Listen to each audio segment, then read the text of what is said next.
మగవాళ్ళు పెట్టేవారు షరతులు పెళ్లి చూపుల్లో, అమ్మాయిల పాపం పెళ్లి చూపులకు వచ్చి కింద కూర్చునేవారు. అలాగా పాట పాడమంటేనే సిగ్గుపడిపోయేవారు మా రోజుల్లో. అలాంటి వాళ్ళని చేసుకున్నాం కాబట్టి కాపురాలు సుఖంగా చేసుకుంటున్నాం. ఇప్పుడు అలా కాదు, అమ్మాయి శుభ్రంగా సోఫాలో ఇలా లగ్గాను లగ్గేసి కూర్చుంటుంది. అసలు ఎంతవరకు ఉంటుంది డ్రెస్ మనం ఏమీ చెప్పలేము, అన్నీ కనిపిస్తూనే ఉంటాయి.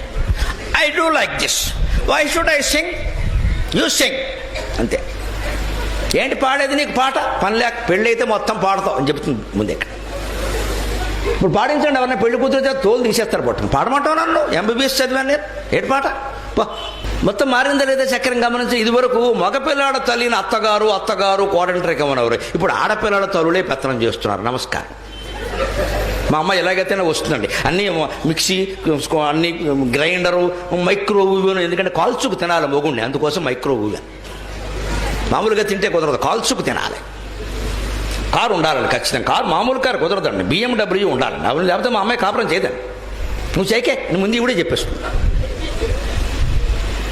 చక్రం చూడండి, మనిషి జీవితంలో ఎలాగైతే ఒక కుటుంబంలో 10 ఏళ్ల వరకు కొడుకో కూతురో తండ్రికి భయపడితే వాళ్ళకి 20 ఏళ్ళు రాగానే తండ్రి భయపడినట్టే ఇదివరకు మగపిల్లల తల్లులు పెత్తనం చేస్తే ఇప్పుడు ఆడపిల్లల తల్లులు పెత్తనం చేస్తున్నారు. ఇదివరకు మగాడు షరతులు పెడితే ఇప్పుడు ఆడపిల్లలే పెడుతున్నారు షరతులు.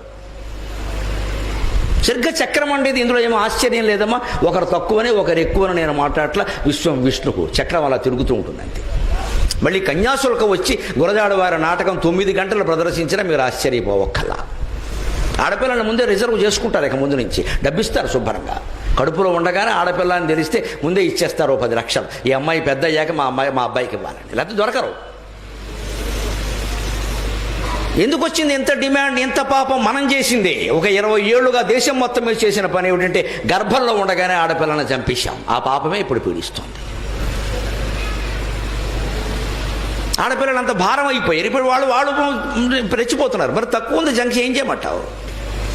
వాళ్ళు చదువుకున్నారు, వాళ్ళు ఉద్యోగాలు చేస్తున్నారు. నీకు బానిసైపడి ఉండాల్సిన కర్మ వాళ్ళకి లేదు. ఇది అర్థమైతే అన్ని పురాణాలు అర్థమవుతాయి. అంతా మన జీవితంలోనే ఉందమ్మా. ఇది వదిలేసి మాట్లాడుకుంటే ఉపయోగమే లేదు.